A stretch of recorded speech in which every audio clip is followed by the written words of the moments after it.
بسم الله الرحمن الرحيم. بسم الله الرحمن الرحيم. السلام عليكم ورحمة الله وبركاته.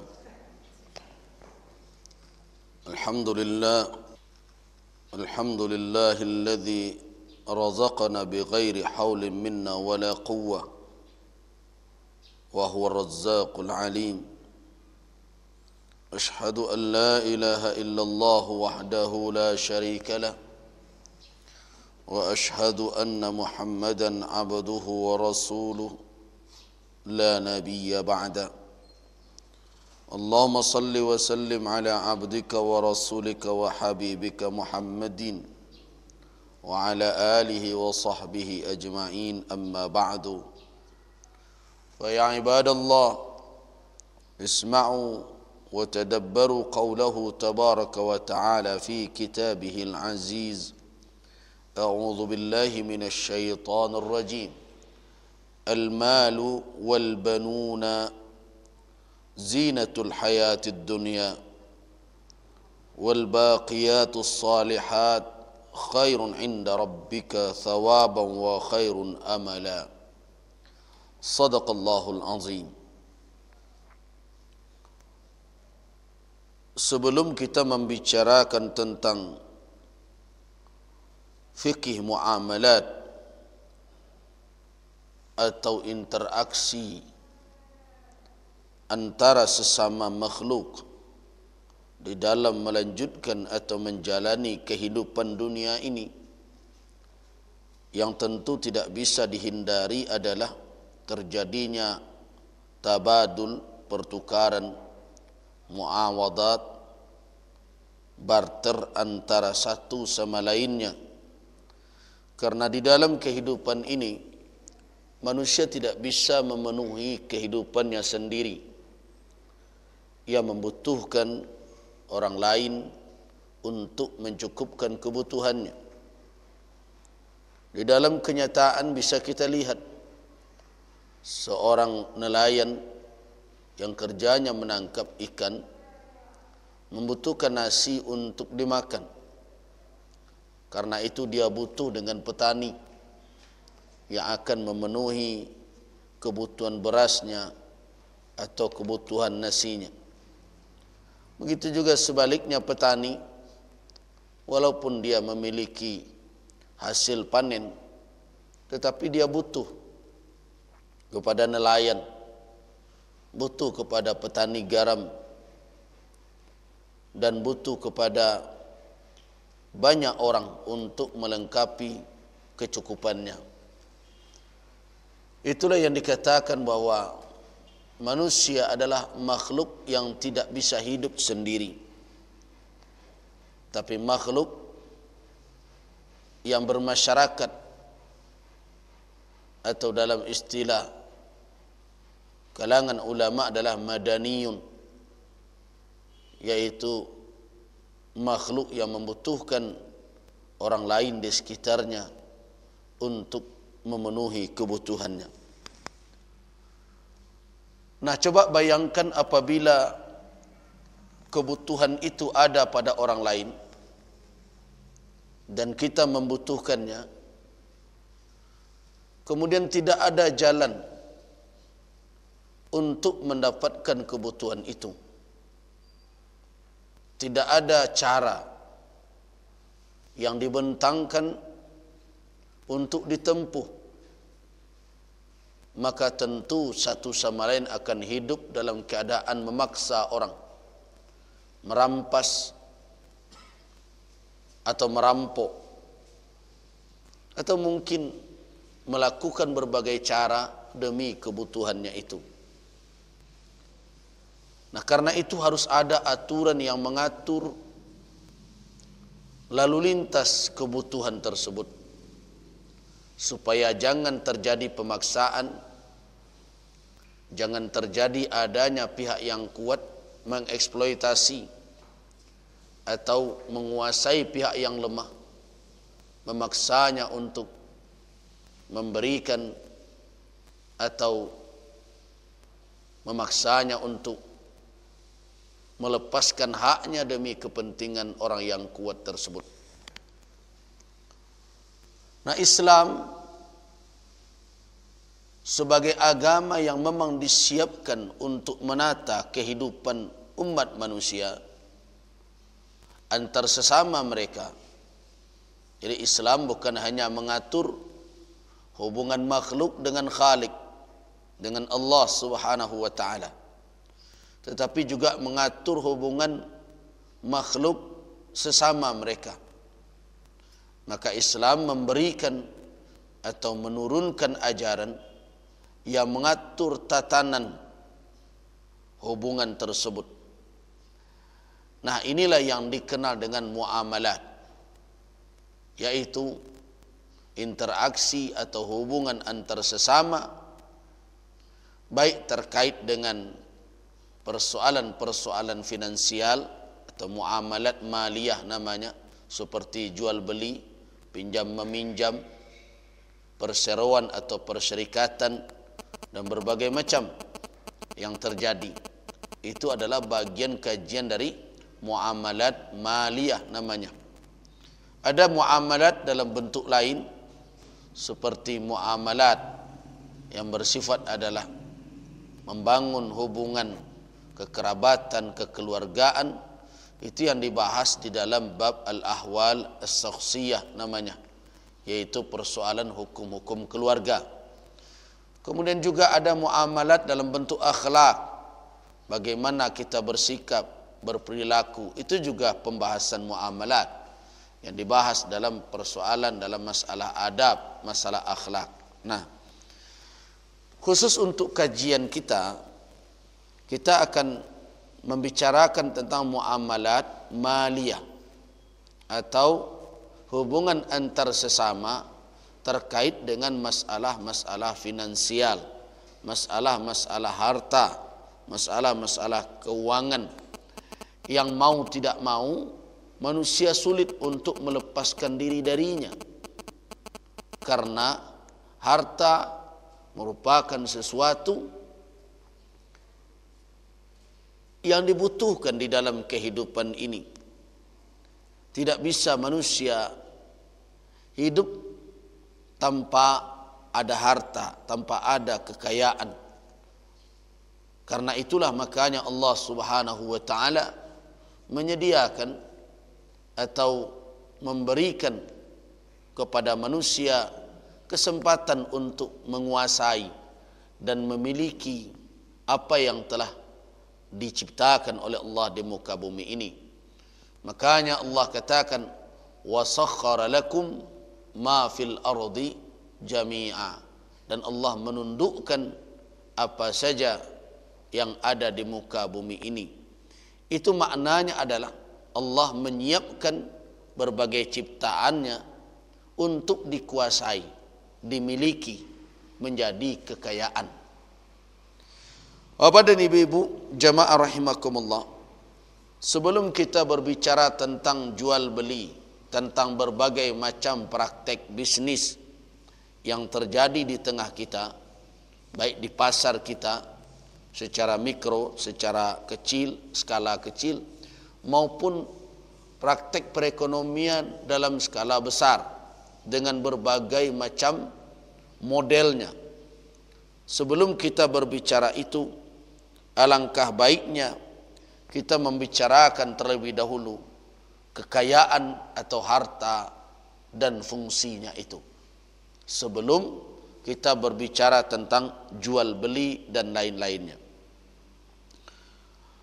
Al-mal, harta, wal banun, dan anak cucu, zinatul hayatid dunia, merupakan perhiasan kehidupan duniawi.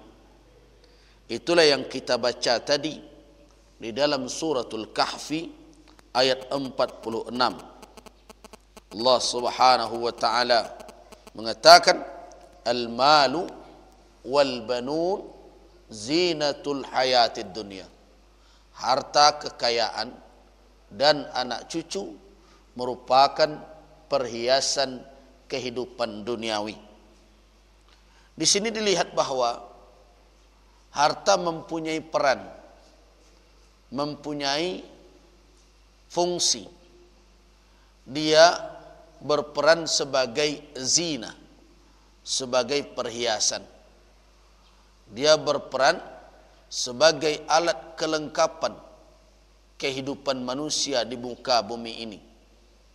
Tidak akan indah kehidupan ini tanpa adanya harta kekayaan. Dan tidak sedikit kehidupan ini terbentur karena ketiadaan harta benda. Coba kita perhatikan sekarang ini.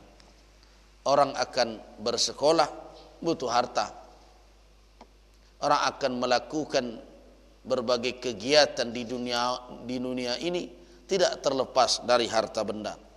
Malah beribadah pun membutuhkan harta. Orang pergi haji butuh harta. Kalau ada yang ingin bersedekah juga butuh harta kekayaan. Malah secara dasar saja untuk salat pun tidak terlepas dari harta kekayaan. Kita butuh pakaian untuk menutup aurat. Kita butuh berbagai alat-alat untuk beribadah yang semuanya tentu bisa kita peroleh dengan harta kekayaan. Nah, karena itu Allah Subhanahu wa taala mengatakan bahwa perannya adalah sebagai zina, sebagai perhiasan yang mana apabila tidak kita miliki, maka kehidupan ini akan polos begitu saja, tidak akan berwarna, tidak akan berwarna-warni. Di sini dilihat bahwa Allah Subhanahu wa taala menggandengkan atau mengiringkan al-mal wal banun. Ini suatu hal yang menjadi suatu perenungan mestinya. Yang satu adalah benda mati, al-mal, atau mungkin benda hidup tapi binatang ternak biasanya. Yang satu lagi adalah anak keturunan manusia. Kajian para ulama bahasa Arab, waw itu tidak berperan sebagai taswiyah, penyamaan, tapi hanya sebagai ataf. Terlepas dari dia ataf atau tidak, tapi keduanya dikatakan oleh Allah sebagai zina, sebagai perhiasan. Harta perhiasan, anak cucu juga perhiasan. Tentu harta benda secara hakikatnya tidak bisa disamakan dengan anak keturunan. Karena walau bagaimanapun anak Adam lebih mulia, dimuliakan oleh Allah dibandingkan dengan yang lainnya. Namun yang kita lihat di sini adalah peran. Perhiasan akan membuat penampilan seseorang menjadi lebih cantik, lebih gagah, dan membuat seseorang menjadi merasa memiliki sesuatu nilai tersendiri pada dirinya. Itulah yang dirasakan oleh seseorang ketika memiliki harta. Apabila dia tidak memiliki, seperti ada sesuatu yang kurang pada dirinya. Dia kurang percaya diri untuk tampil. Begitu juga anak-anak. Anak-anak merupakan perhiasan yang membuat cerahnya kehidupan. Nah, kalau kita bandingkan kedua ini, berarti ini dalam hajat manusia. Manusia membutuhkannya. Harta dibutuhkan, sebagaimana anak cucu juga dibutuhkan oleh manusia untuk kenyamanan dan kebahagiaan kehidupannya. Kalau demikian adanya, maka kita tidak bisa mengatakan harta itu tidak penting, tidak perlu. Kita tidak sependapat dengan sebagian kalangan orang yang memahami zuhud dalam makna meninggalkan total dunia ini. Kita tidak sependapat dengan mereka, karena Dunia ini adalah jembatan untuk ke akhirat. Dunia ini adalah sawah ladang yang harus kita tanami, yang hasilnya akan kita tuai kelak di akhirat. Karena itu tidak bisa kita menerima pandangan orang kalau ingin baik, ingin beruntung kelak di akhirat, tinggalkan dunia ini secara total. Saya melihat bahwa pandangan ini kurang tepat. Walaupun ditopang oleh berbagai macam pandangan-pandangan ulama, para sahabat, dan begitu juga hadis-hadis yang difahami, bukan hadis-hadis secara utuh ya, secara letterlek atau harfiah begitu saja semestinya dijadikan sebagai dalil penguat pandangan itu. Misalnya ad-dunya sijnul mu'minin, sijnul mu'min wa jannatul kafir. Berbagai pandangan ahli hadis tentang sanad hadis ini, tapi itu dijadikan alasan dunia ini adalah penjara bagi orang yang beriman dan surga bagi orang kafir. Kalaupun hadis itu akan dipakai, tapi makna sijin itu bukan berarti seseorang total harus meninggalkannya. Yang bisa kita fahami adalah dia berada secara fisiknya di dalam, tetapi hatinya hendaklah senantiasa harap dengan akhirat. Nah, begitu yang kita fahami dengan sijin. Jadi penjara itu orang mesti melaluinya, mesti mengikuti kegiatan di dalamnya, program yang ada di dalamnya, tetapi hatinya ingin tetap keluar dari penjara. Itu yang kita fahami dengan sijnul mu'min. Jadi bukan berarti meninggalkan dunia ini secara total, sehingga akhirnya apa saja yang berbentuk harta dan anak cucu diabaikan begitu saja. Itu sikap yang tidak tepat. Kemudian ada lagi ungkapan-ungkapan seperti ungkapan Ali bin Abi Thalib radhiyallahu anhu, ya dunya ghurri ghairi laqad talaqtaki talaqan ba'inan la raj'ata fi. Wahai dunia, aku telah menalakmu talak 3 bain, tidak ada lagi rujuknya. Itu bukan berarti bahwa Ali bin Abi Thalib tidak memakai dunia, tidak menggunakan harta, tidak melakukan kegiatan untuk mendapatkan harta benda. Pemahaman yang terlalu sempit terhadap makna zuhud bisa berbahaya terhadap kelangsungan umat. Kenapa? Apabila semua umat Islam berprinsip bahwa dunia ini tidak perlu, harta ini tidak penting, maka umat Islam akan menjadi orang-orang yang menghindarkan diri dari dunia. Dan itu adalah sikap kerahiban yang tidak direstui oleh Rasulullah. Kata Nabi, la ruhbaniyata fil Islam. Tidak ada kerahiban di dalam Islam. Jadi Islam mengajarkan umat untuk bisa berjuang dalam kehidupan ini mencari yang halal. Jadi bukan meninggalkan secara total. Karena itu saya sependapat dengan pandangan ulama yang mengatakan zuhud itu adalah jasaduka ma'an nas, jasad engkau bersama manusia, tetapi hati engkau ma'allah, bersama Allah. Itu yang dikatakan zuhud. Wa dunya fi yadik, dunia di tanganmu, walaysa fi qalbik, tapi tidak di dalam hatimu. Maknanya apa? Apabila dunia berada di tangan kita, maka kita yang menjadi tuannya.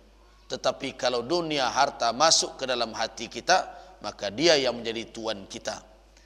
Nah, itulah konsep zuhud yang menurut pandangan saya, itulah yang ditunjukkan oleh sahabat-sahabat Rasul. Kenapa? Karena mereka, kita perhatikan, para sahabat-sahabat Nabi itu tidak melepaskan diri secara total dari duniawi. Rasulullah pun tidak melepaskan diri secara total dari duniawi. Nabi seorang pedagang. Beliau adalah pengembala ternak yang menerima upah dari orang-orang Makkah karena mengembalakan ternak mereka. Kemudian beliau juga menerima upah dari Khadijah karena memperdagangkan barang-barang Khadijah. Dan terus beliau lakukan hal yang seperti itu. Beliau melakukan berbagai macam transaksi. Beliau kadang menggadai atau menjaminkan apa yang beliau miliki dengan berhutang untuk mendapatkan kebutuhan beliau. Seperti beliau menjaminkan dira, baju besi beliau atau baju zirah beliau. Dan beliau juga melakukan berbagai transaksi. Para sahabat juga demikian. Rasulullah membeli dan para sahabat pun ikut membeli dan menjual. Semua itu adalah transaksi-transaksi yang mengarah kepada kebutuhan duniawi. Nah, jadi tidak kita temukan bahwa umat Islam di era hidupnya Rasulullah, beliau perintahkan untuk menyingkir ke pondok-pondok, ke tempat-tempat sunyi, tidak bergelut dengan kehidupan duniawi.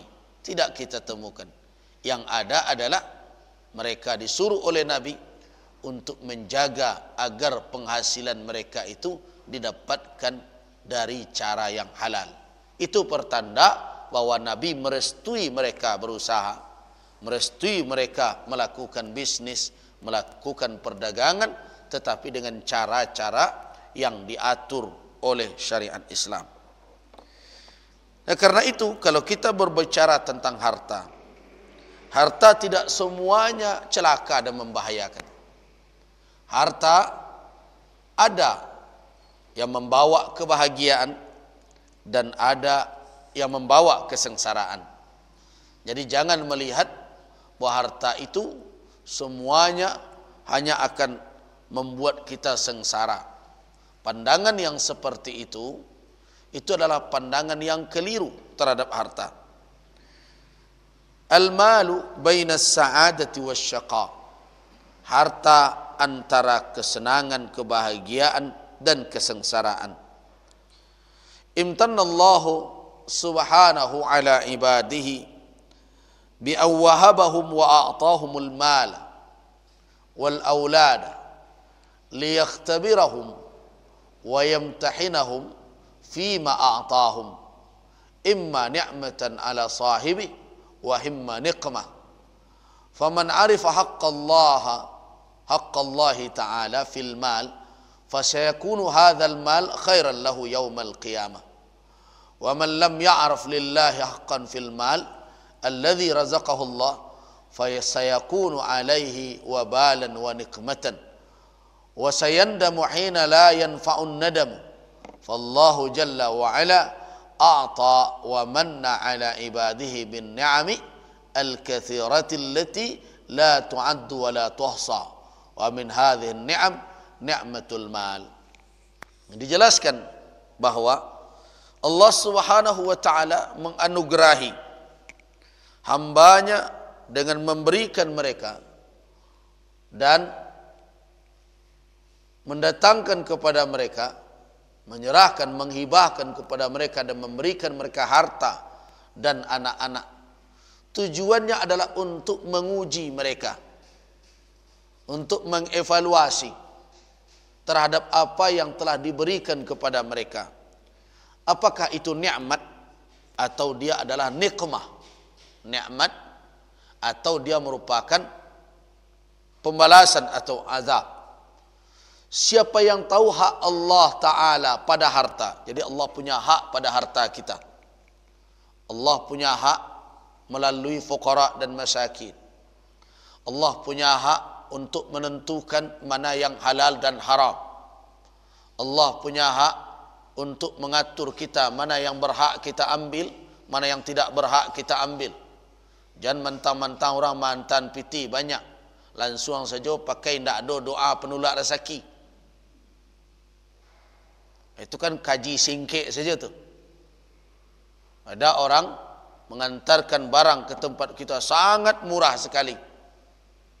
Padahal kita tahu tu barang maliang. Nah, awak dijadikan penadahnya. Karena dia supaya ingin cepat barang yang ada di tangannya, karena berdasarkan penipuan, pencurian dan berbagai macam, seperti awak mendapat durian runtuh. Ada saking nomplok kecil orang.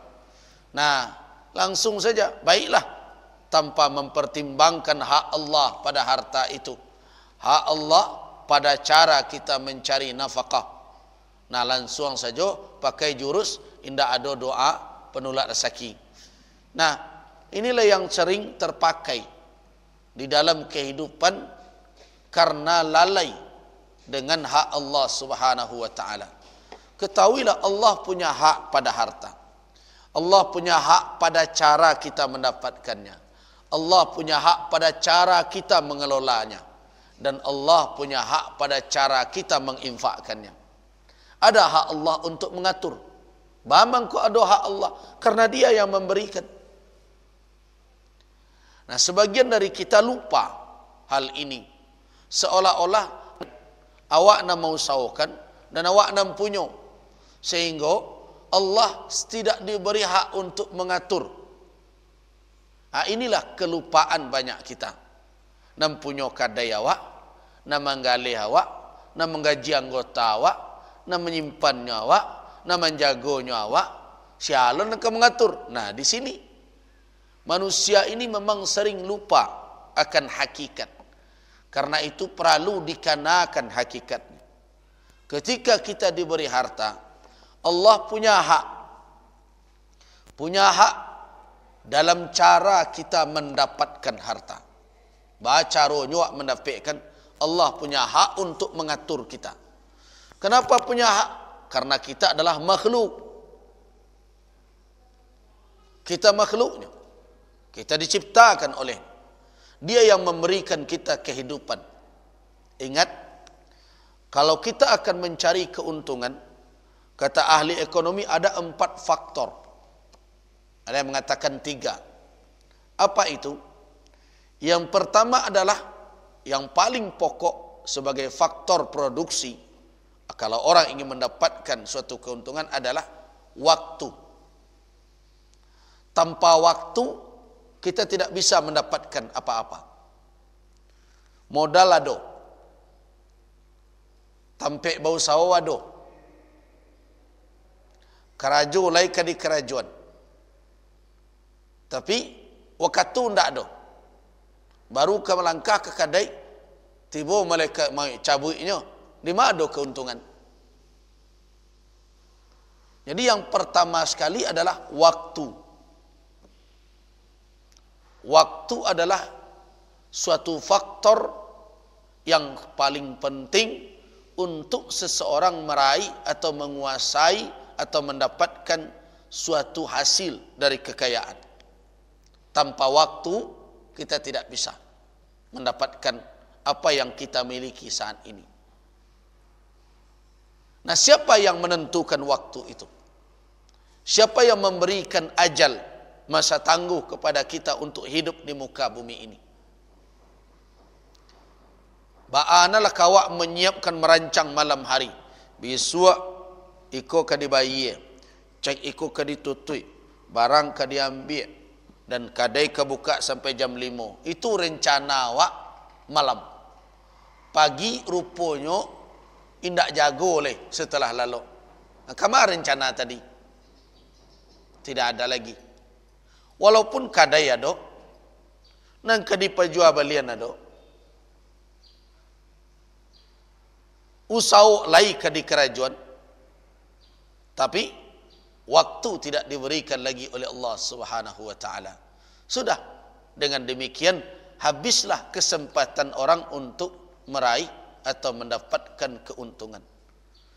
Waktu Allah lah yang menentukannya. Ialah yang menciptakan. Karena itu Allah tidak senang kepada orang yang mencaci maki waktu.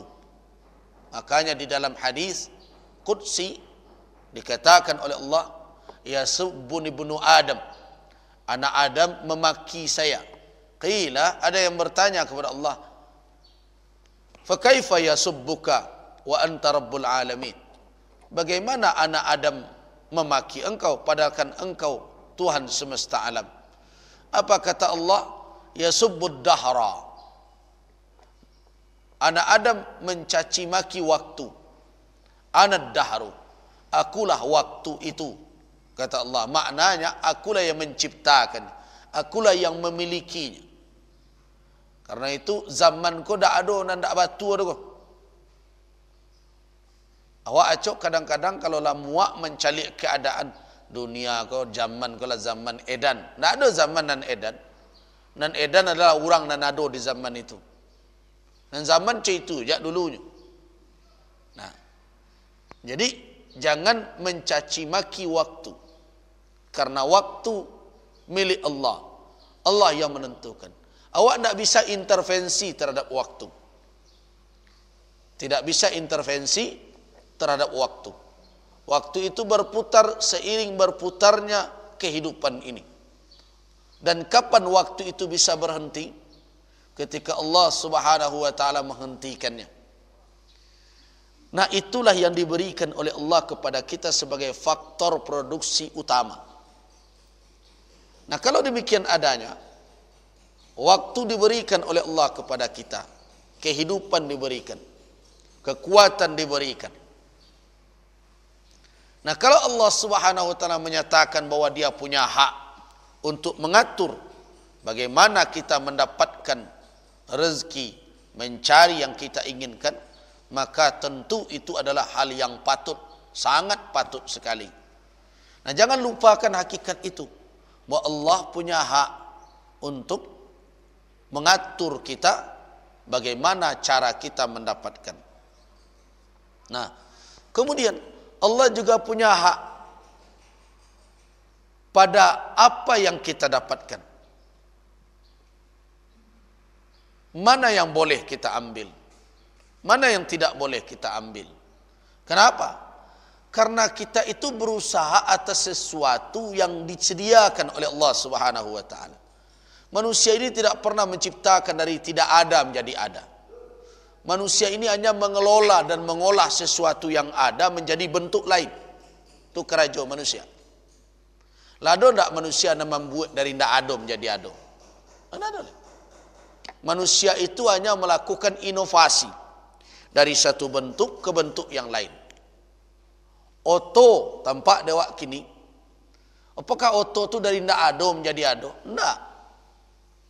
Tapi manusia hanya mengolah dari dalam bumi, dia keluarkan biji besi, kemudian dia olah menjadi plat, menjadi berbagai macam. Kemudian dari dalam bumi juga tumbuh pohon karet dan berbagai macam, dia olahnya menjadi ban dan sebagainya. Semua itu yang dilakukan manusia bukan menciptakan dari tidak ada sama sekali, tapi merubah bentuk, melakukan inovasi dari yang ada menjadi bentuk lain. Itu kerajaan manusia cuma. Nah, kalau demikian adanya, berarti yang kita peroleh hari ini, yang kita produksi, yang kita perjualbelikan, ciptaan siapa? Ciptaan Allah. Orang membuat konveksi misalnya, anan diolahnya kain, pakai apa? Benang, alatnya mesin. Nah, kalau kita mau menganalisa ke belakang, itu kain dari apa? Benang dari A. Oh, dari kape. Kape dari ma. Oh, dari tumbuhan. Tumbuhan dari ma. Apakah dia ada begitu saja? Tidak. Jadi proses kehidupan manusia ini adalah melakukan inovasi, merubah suatu yang diberikan oleh Allah menjadi bentuk lain. Dengan apa? Dengan waktu yang diberikan oleh Allah, dengan tenaga yang dia dapatkan juga dari Allah. Kenapa tenaga kita dapatkan dari Allah? Tenaga kita berasal dari kalori yang kita makan, yang kita minum. Yang kita makan, yang kita minum itu dari mana asalnya? Dari yang tumbuh dari bumi, air yang mengalir. Siapa yang menumbuhkannya? Siapa yang mengalirkannya? Semuanya kembali kepada Allah Subhanahu wa taala. Jadi seluruh faktor produksi kita itu tidak berasal dari diri kita, tapi dari Allah. Ia yang memberikan kita waktu, Ia yang memberikan kita kekuatan, yang kita olah pun karunia-Nya. Ia yang menyediakan di muka bumi ini. Nah, karena itu, kalau ada orang yang mengingkari hak Allah pada harta yang didapatkannya, pada usaha yang dilakukannya, orang itu betul-betul engkar kepada Allah Subhanahu wa taala. Dia menggalih bak janyoden, dak amuah model itu. Yang penting labo. Banyak mana kajinya menggalih kini ko ndak kedapat apa-apa tu. Nah, cara berfikir seperti itu adalah berfikirnya orang yang kafir, yang engkar dengan nikmat Allah Subhanahu wa taala.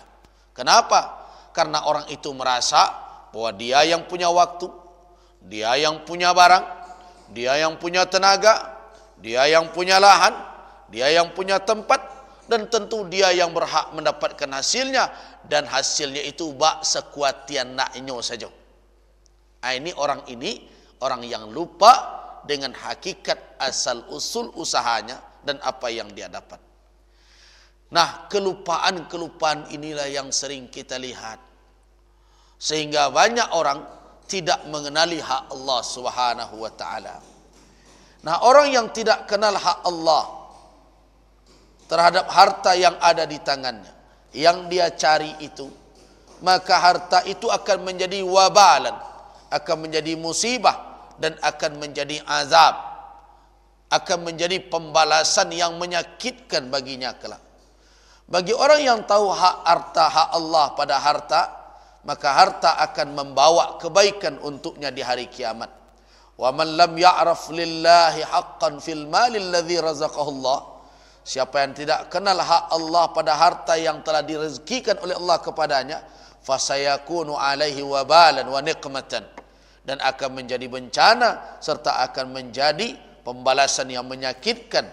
Wa sayandam, dan dia kelak akan menyesal, hina la yanfa'un nadamu, ketika penyesalan tidak berguna lagi. Itu akibatnya tu. Orang yang lupa hak Allah pada harta benda. Jadi himbauan kita pertama kepada para pebisnis, para pedagang, ketahuilah di dalam harta yang sedang kita kelola itu, yang akan kita dapatkan itu, ada hak Allah Subhanahu wa taala. Hak Allah dalam mengatur kita bagaimana cara mendapatkannya. Hak Allah untuk mengatur kita bagaimana kita mengelolanya. Dan hak Allah untuk mengatur kita bagaimana kita membelanjakannya. Nah, ketahuilah itu. Kalau kita tahu hak Allah tersebut, maka akan membawa kebaikanlah, akan mendatangkan saadah, kebahagiaan kelak harta tersebut di hari kiamat. Tapi kalau lupa kita dengan hak Allah pada harta itu, maka akan membawa syaqa, kesengsaraan kelak di hari kiamat. Nah, wa idza fattashna wa bahasna fi hadzal zaman wa hadzal waqti la najidu qalbaini ma'a ba'dihima fi ikha'it tam illa man rahimallah, fatajidul jar fi faqrin shadidin wa hajatin masatin wa la yaltafitu ilaihi jaruhul ghani. Wa qad yanzilu bi ba'dil aqaribi minal kawarisi wal masaibi wa ma'a dhalika la nara atharan lidhalika al-qaribul ghani nasiya dhalika al-ghani annahu fi dari muhlatin wa dari ikhtibar. Nah, apa contohnya? Orang-orang yang lupa bahwa Allah punya hak pada harta yang dimilikinya. Menurutnya dia pemiliknya, padahal dia hanya mustakhlaf, diberikan kewenangan untuk mengurus, untuk mengatur. Dia lupa akan hak Allah. Di zaman sekarang ini kita lihat bagaimana orang begitu merasa bahwa apa yang dimilikinya itu adalah haknya penuh. Tidak ada hak Allah padanya. Kita perhatikan bagaimana tenggang rasa sosial semakin tipis. Semakin tipis tenggang rasa sosial. Cobalah perhatikan sekarang ini. Tidak ada suatu keengganan bagi orang hari ini mendapatkan keuntungan besar walaupun harus menyengsarakan kawannya. Kawan sedang tayang, bukannya tolong, nyepijaan mana?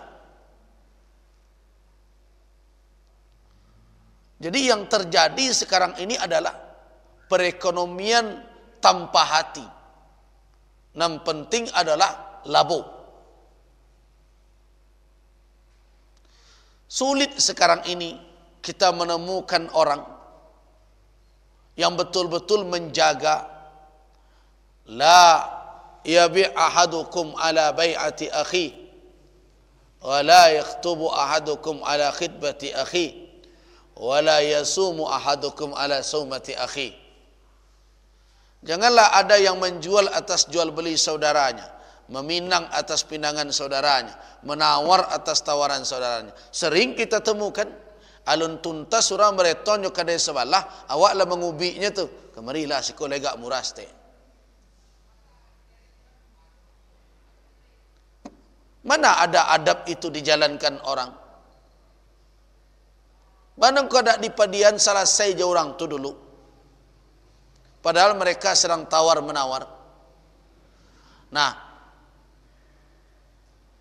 kita lihat hari ini itu adalah suatu perilaku yang lumrah, yang biasa saja, dan yang melakukan itu bukan orang non-muslim, tetapi orang Islam. Tidak sedikit orang yang lagi sedang dalam tawar-menawar masuk. Orang sedang menjual tanah. Tanah itu ketujuh di awak. Alun putih hitungannya orang yang pertama. Awaklah masuk, wa angkek ragu stek. Nah, kenapa bisa demikian? Karena orientasi orang sekarang ini adalah materi. Jadi kalau ada orang yang mengatakan bahwa kehidupan materialistis itu, orang-orang materialis itu ada di barat saja, saya katakan tidak. Hidup materialistis itu telah mengurat, mengakar malah di tengah-tengah kita. Makanya ada pameo-pameo yang sering berkata begini, kawan-kawan bisnis-bisnis, nusanak bisnis-bisnis. Inilah yang terjadi hari ini. Itu bukan berarti bahwa umat Islam tidak disiplin di dalam melakukan perdagangan dan berbagai macam, tidak ada manajemen yang baik. Bukan itu maksud yang kita inginkan, tetapi adalah bahwa di dalam berekonomi ada akhlak. Kata orang luar etika namanya, tapi kita menyebutnya akhlak karena dia membatik, muncul dari Al-Quran dan Sunnah. Nah, jadi di dalam ajaran Islam, berekonomi bukan berarti hanya mencari atau memenuhi kebutuhan hidup, tetapi di dalamnya ada akhlak, ada takaful, ada jaminan sosial, ada tenggang rasa di dalamnya. Nah, itulah baru kehidupan awal manusia yang tadi saya katakan madaniyun, hidup bermasyarakat akan tertata. Kita mendapatkan keuntungan, tetapi hubungan sosial kita tidak rusak. Nah, orang Minang sebenarnya punya kearifan dalam hal itu. Di dalam kehidupan ini, boleh awak menginginkan manang ketujuh di awak, tapi kok dapat lama pula dia orang. Jan ketujuh di awak, tapi tidak lama dia orang. kearifan itu semestinya kita jalankan. Kita tidak bisa beranggapan bahwa saya yang punya, saya yang berusaha, saya yang punya hak untuk melakukan apa saja. Tidak. Kenalilah hak Allah. Allah punya hak pada apa yang kamu miliki. Jangankan yang kamu miliki, pada dirimu pun Allah punya hak. Itulah makna inna lillahi wa inna ilaihi raji'un. Nah, kenapa jadi kering hubungan itu sekarang? Kadang persaingan hidup membuat kita menjadi hilang perasaan. Kenapa seperti itu? Penyebabnya adalah mala al-quluba hubbul mali hatta lam yabqa fil qulubi muttasa'un lisiwah. Famin ajlihi tustabahul a'rad wa min ajlihi turaqud dima'u wa min ajlihi yakunu as-safa' wal ikha' wa takunu al-adawa wal baghdha. أصبح المال هو القطب الذي تدور حوله القلوب وأفعال العباد في هذا الزمان. Jadi hati manusia sekarang ini telah dipenuhi secara total oleh kecintaan kepada harta, sehingga tidak ada lagi ruang untuk selainnya. Piti, duit. Baru jago lalok, lupa membaca doa kalau baku itu cek alun tetekan. Jadi baru tersinta aja tanya cek petang lalu tekan. Terlupa orang membaca alhamdulillahilladzi ahyana, padahal kehidupan itulah yang membuatnya bisa menekan cek itu tuh. Kehidupan itulah yang mengantarkannya bisanya berjalan ke kadainya. Kehidupan itulah yang membuatnya bisa untuk mengambil keuntungan metong barangnya, melakukan perdagangannya. Nah, baru saja tersinta lalu lupanya memuji Allah yang telah memberikan modal pertama. Modal pertama awak berusaha apa? Hidup. Kalau ndak hidup lai barana lah modal habis itu ndak ada gunanya itu. Wah, mau piti miliaran, triliunan, lamatin tu gunanya lai. Dan kalau dibawa ke dalam kubur itu, jenis itu tidak dipakai orang hidup. Kain kafan. Barana lah kerancak kain awak. Mau dari mana didatangkan hendaknya. Ba'ala model bantuannya. Tapi kalau kehidupan tidak ada lagi, dan kalau dipakai apa? Tidak dipakai orang hidup. Lain nampak dari bapak dan ibu-ibu, orang membuat kain kafan jadi ke baju. Tidak ada. Nah, semestinya ketika dia bangun, ketika dia sadar menghembuskan nafasnya kembali dalam kehidupan, ada perlunya paciknya dulu di kerajaannya memuji Allah yang telah memberikan kehidupan itu. Aku nak membaca doa jago lalok ko, melompek sesekali cuci muka. Kadang solat ke tidak, sebagian lah meloncek ke pasar. Sehingga lupa bahwa Allah memberikan kehidupan baginya untuk melakukan berbagai macam kegiatan. Nah, semestinya ketika dia bangun, ketika dia membaca alhamdulillahilladzi ahyana ba'da ma amatana wa ilaihin nusur, itu adalah jalan hidup dia sehari itu. Ahyana ba'da ma amatana wa ilaihin nusur. Indahnya doa itu.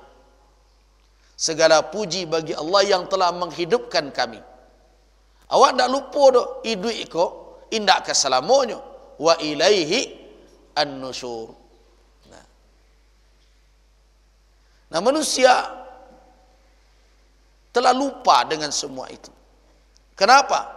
Karena hatinya telah dipenuhi oleh hubbul mal. Hatta lam yabqa fil qulub, sehingga tidak tersisa lagi di dalam hati itu muttasa, tempat, wadah, lisiwa untuk selain itu. Jadi tidak ada oleh di hati manusia tampe untuk peduli, tidak ada tampe untuk mempertimbangkan yang lain. yang ada di dalam hatinya penuh berisi kecintaan kepada harta. Nah, karena itulah makanya tustubahul a'rad,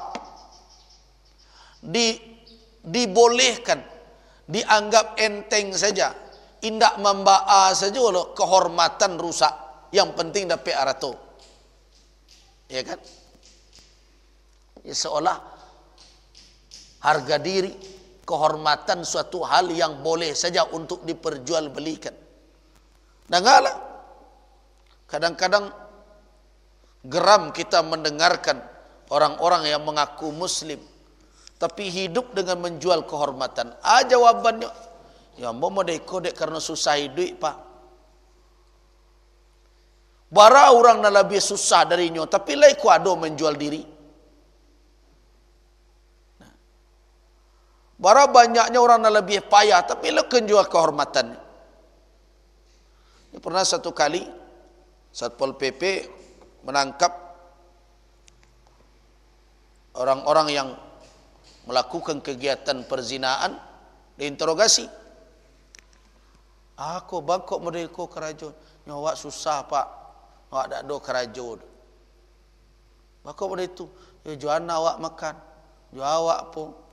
Ketika dicalik dia, apakah tuntut makan anaknya saja? Tidak. Kehidupannya berbagai macam.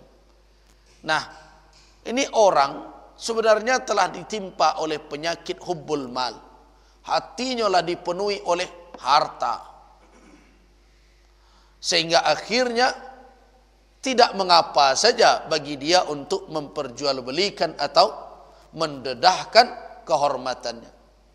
Wa min ajlihi turaqud dima. Kalau kecintaan kepada harta lah menguasai hati, maka akan berakibat darah akan mudah ditumpahkan. Coba perhatikan, kalau awak pikir kini, bagaimana kok terjadi peperangan di mana-mana? Amerika menyerang Irak misalnya. Apa latar belakang? Karena senjata pemusnah massal. Sampai kini tidak bersuara. Dan diakui malah bahwa itu tidak ada. Tak lebih karena apa? Harta, kekayaan, minyak. Kenapa Eropa membantu pemberontak Libya untuk menggulingkan Gaddafi? Tak lebih adalah kekayaan, minyak, isi perut bumi. Karena Libya mempunyai cadangan minyak yang mungkin sama dengan Saudi Arabia. Nah sekarang apalagi makanya perang tidak pernah usai, walaupun penguasanya telah digulingkan, tetap adalah harta.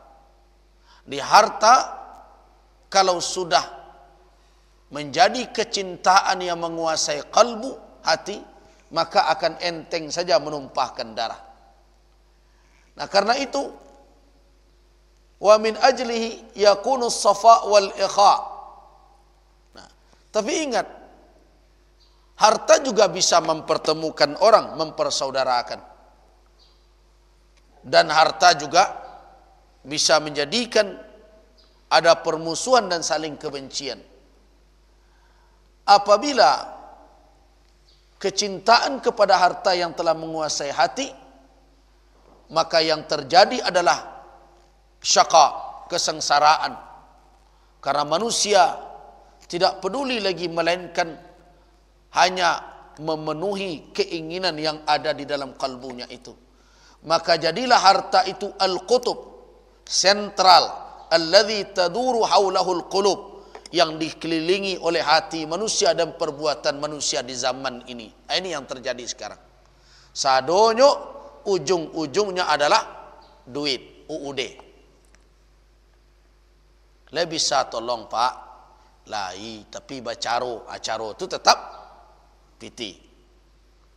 Datang awak, kami minta tolong ke seseorang untuk jadi pegawai atau jadi berbagai macam. Ujungnya, ulai bisa warna tu di awaknya tu. Cuma yo caronyo kok. Ujung-ujungnya tetap duit. Jadi perbuatan manusia, hati manusia berkeliling, yang menjadi kutubnya, yang menjadi sentralnya adalah harta tadi. Nah, fal qulubi fi sururi madamal malu saliman. Coba resuati wak kini. Kalau waratu wak salamai, aman, ndak digadu orang, nyaman rasa perasaan. Tapi kalau ada waratu awak digadu orang, diambil orang, atau rusak stek, nah, mendamam badan wak rasanya. Itulah pertanda bahwa hati tadilah dikuasai.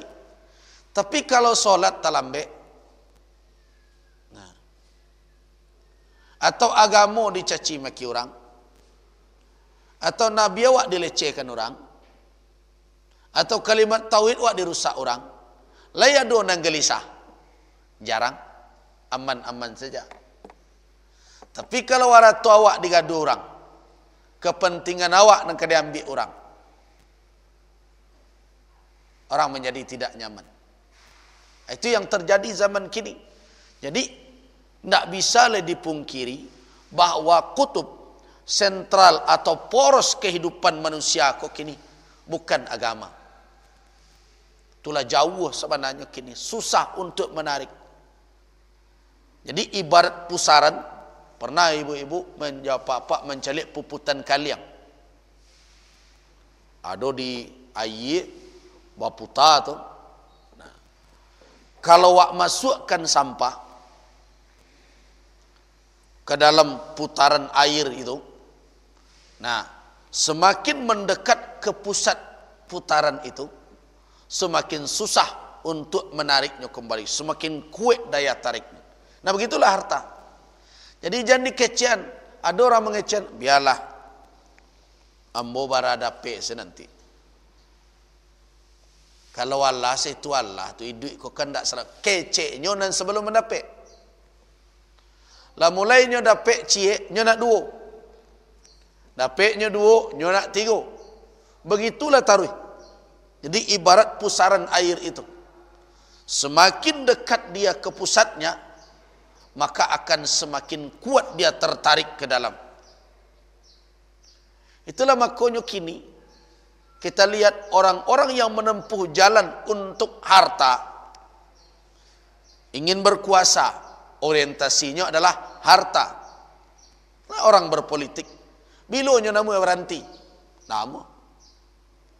Walaupun ketika baru sebulan 2 bulan memerintah berkuasa, sampai menangi begitu, Allah tu mondak lagi sekali kenyo, mondak ke nama lagi doh. Begitu sulitnya amanah. Wah sadar tu ketika 5 bulan 6 bulan sampai bercalik lo di koran bagai menangi indak lagi untuk periode berikutnya. Bilo itu kan baru, asa makin terlama dengan kekayaan dan hasil dari semua itu, maka ujung-ujungnya nanti sebenarnya dia ambo indah, tapi kok tuntutan masyarakat. Nah, begitulah. Ketika kecintaan kepada harta menguasai hati, orang susah menarik diri. Nah, karena itulah makanya ulama mengatakan, jangan biarkan dia di dalam kalbu. Ia cuma boleh ada di tangan awak, supaya awak bisa mengendalikannya. Tapi kalau dia telah ada di dalam hati awak, awak dibawa di pusaran kecintaan itu, susah untuk menarik diri. Kadang hanya untuk mempertimbangkan labo 500 rupiah saja, nama berduto. Nah, hanya untuk labo 500 rupiah, ada orang nan enteng berduto dia. Dan tak masalah dia memburuakkan gali orang. Ada orang mengecewakan, bakok seiko kok pak. Di sinan tu pernah membeli murah. Lama sedanya tu mencacik. Oh itu tak sama jawabnya, tak barangnya bawah. Padahal dia sama, ringan saja. Jadi orang sulit untuk melepaskan diri apabila sudah terseret ke sentral harta itu, kekayaan. Apapun jalur kehidupan yang akan ditempuhnya, kalau orientasinya kekayaan, orang itu tidak akan pernah berhenti. Sulit untuk menarik diri darinya. Apapun, mau jadi andaknya, mau menjadi pegawai, tapi orientasinya hanya harta, sulit. Karajonyo adalah tiok semanta mau urus naik pangkek, ma gaji nang kenainya. Urusan kualitas dari kerjanya tak peduli. Mau jadi politisi juga begitu. Kalau orientasinya adalah kekuasaan dan ujung kekuasaan itu adalah kekayaan, dia tidak peduli. Halal saja sadonya. Sehingga mereka mengatakan dalam politik halal sebedutonya. Tidak akan malu dia. Dahulu berjanji tidak menaikkan BBM, kini dinaikkan berbagai. Tidak akan malu tu. Jangan diarok malu tu akan ada oleh. Tidak akan. Tidak akan ada malu. Dulu berjanji tidak begini, ketika kampanye begini. Jangan diharap. Orang akan hilang rasa malu. Orang akan menjadi tebal muka. Tidak ada lagi. Kenapa? Karena anyo bagaikan orang yang pakai kacamata kuda. Dan dicaliknya adalah keuntungan, kekayaan dan berbagai macam. Apapun. Jadi karena itu, apabila di dalam hati telah bersarang penuh kecintaan kepada harta, maka hidup dan mati dari kalbu itu bergantung kepadanya. Bahagia dan sensaranya bergantung ke arato tadi. Selamai aratonyo, senang hatinya. Dapet labonyo, gadang hatinya. Tapi tiba sekali-sekali diuji oleh Allah, dia tidak mendapatkan keuntungan seperti yang dia harapkan. Walaupun alulai merugi. Banyak aku. Merugi alulai doh. Cuma berkurang. Ada ngalah keceknya tu. Diminta dia orang turun narago. Turunlah step pak. Laba-labonya tapi tipi. Tapi ringan selidah mengecen. Alun lah tu pak, tu terjujuk pokok awak. Pokok nama aja kalau nanti terjujuk lagi. Ini kebahagiaan, kesengsaraan, ukurannya adalah harta itu tadi. Nah, karena itu mereka tidak akan peduli asal mereka mendapat, walaupun mereka akan hancur kehormatan, walaupun akan rusak kemuliaan, walaupun agama akan rusak, walaupun jiwa akan rusak, tidak peduli lagi. Kenapa? Karena hati fal qulubu fi surur, akan gembira madamal malu salima, selama harta mereka selamat, mereka dapat, mereka bisa mempertahankan.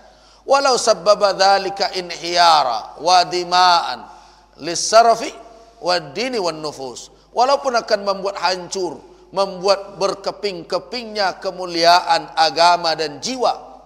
Fannasu fi tawasulin malam yatlubul mal, malam yutlabil mal. Manusia lain semua bergaul selama lain tak kekurangannya, lain tak aratona dituntut, jadilah berkawan wak. Tapi kok kemerugi lawak dia karena itu tu tak kawan dah tu. Nah, jadi tawasul, hubungan antar sesama itu akan diukur dengan itu. Malah bukan hanya pertemanan saja. Dun sanak pun kini mulai itu juga. Kalau kamu mintanya dun sanak, anda sanak wadah. Tapi kok lai kabaragianya kawak, itu lai dun sanak. Itulah kehidupan sekarang. Realitanya seperti itu. Nah, qala ta'ala, Allah Subhanahu wa taala mengatakan, wala yahsabanna alladhina yabkhaluna bima atahumullah min fadli huwa khairul lahum bal huwa syarrul lahum wa sayutawwaquna ma bakhilu bihi yaumal qiyamati. Nah, janganlah orang-orang yang, ini obat yang diberikan oleh Allah, peringatan. Orang-orang yang menjadikan harta sebagai sentral kehidupannya, sebagai kutub, pusat pusaran kehidupannya. Janganlah mereka mengira bahwa dengan kebakhilan mereka, dengan ketamakan mereka atas apa yang telah diberikan oleh Allah Subhanahu wa taala berupa karunia itu akan baik. Itu tidak baik untuk mereka, bal huwa syarrul lahum. itu malah keburukan untuk mereka. Sayutawwaquna ma bakhilu bihi, mereka akan dilingkari dengan apa yang mereka bakhilkan itu. Akan datang seperti ular yang akan melingkari mereka, akan membelit mereka kelak di hari kiamat. Nah, karena itu Bapak dan ibu-ibu jamaah rahimakumullah, jangan jadikan di dalam kehidupan ini sentral hidup kita. Poros pusaran kehidupan kita itu adalah mal, harta. Kalau itu yang telah mengisi hati kita dan itu orientasi kehidupan, tidak akan beruntung kita di akhirat kelak. Jadi sebagai mukaddimah pengantar fikih muamalat kita, jadikan harta itu di dalam genggaman, bukan di dalam hati awak. Kalau di dalam genggaman awak, kan awak nama ataknya, awak nama mengaturnya, awak yang mengendalikan. Tapi kalau masuk menjadi kecintaan di dalam kalbu, imtala al-quluba, memenuhi hati, hatta lam yabqa muttasa'un, sehingga tidak ada tempat yang lowong lagi untuk yang lain. Itulah kacau tu. Masuk pasar, tak tekana lagi Allah tu. Nah, kenapa doa yang diajarkan oleh Nabi ketika masuk pasar itu zikirnya la ilaha illallah wahdahu la syarikalah lahul mulku walahul hamdu yuhyi wa yumitu wa huwa ala kulli syai'in qadir. Renungkan kalimat itu dengan kondisi kita di tengah pasar. Amun tak tahu apakah ibu-ibu dan apa-apa nak menggalai di pasar atau sampai ke pasar tak boleh baca doa zikir kon tanda. Tapi coba renungkan, jangan hanya dibaca saja. Kenapa di situ kita menafikan syirik? Karena kebanyakan kesyirikan itu adalah dorongan dari harta kekayaan. Mana mu orang pergi ke dukun? Kenapa orang namu pergi tarak bagai? Melakukan pesugihan, kalau istilah Jawa. Melakukan berbagai macam ritual syirik. Kebanyakan dari faktor pendorong itu adalah harta. Ringan bagi orang yang cinta harta untuk mempersekutukan Allah. Dan apa yang melalaikan orang banyak dari kewajibannya sebagai hamba? Harta. Makanya Abu Darda pernah masuk ke pasar kota Damaskus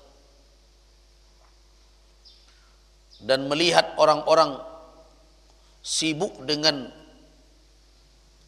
berbagai kesibukan bisnis mereka, sehingga tidak terlihat lagi tampak wajah-wajah yang menyadari bahwa apa yang mereka cari itu adalah karunia Allah. Apa kata Abu Darda? Ayuhan nas, wahai manusia, ketahuilah,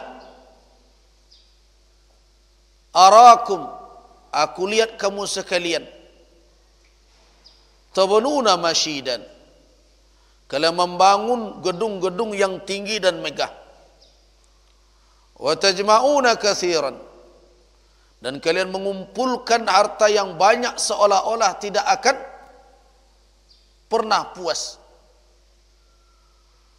wa ta'muluna ba'idan, dan kalian berangan-angan begitu panjang, iko nak iyo itu nak dapat.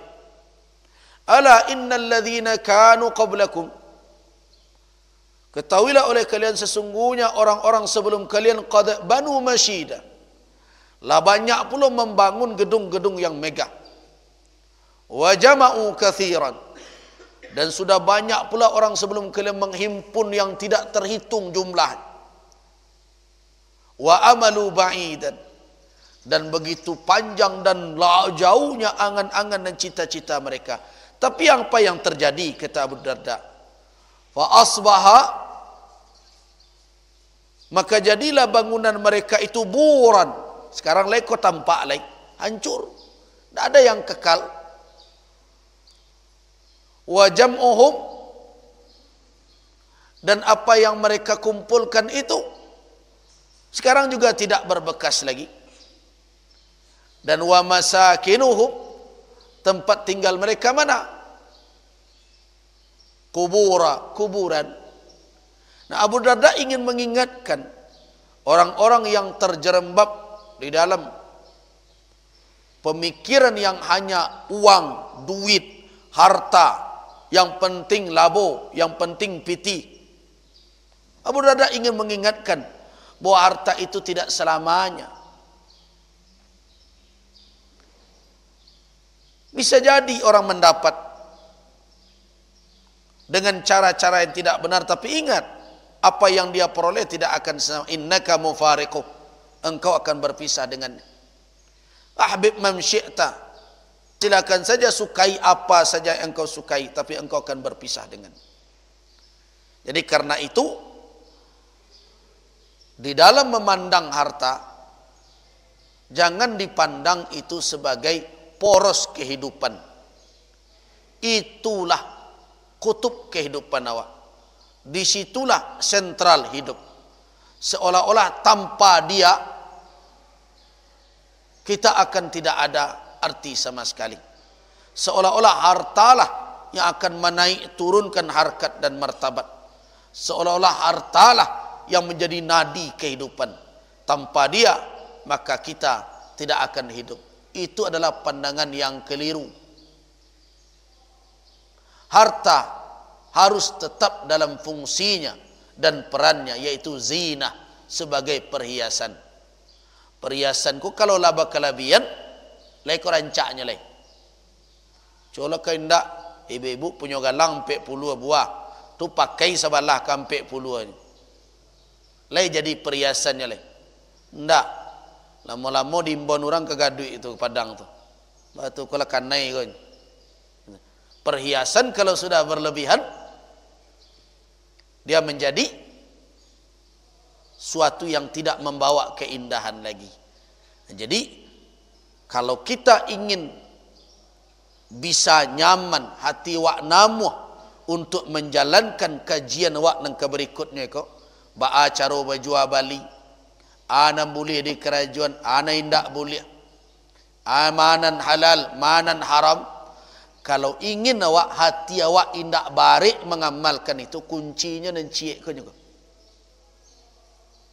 Jangan jadikan harta poros kehidupan awak. Jangan dijadikan itu seperti nadi kehidupan awak. Tetapnya berfungsi sebagai zinatul hayatid dunia, sebagai perhiasan kehidupan duniawi.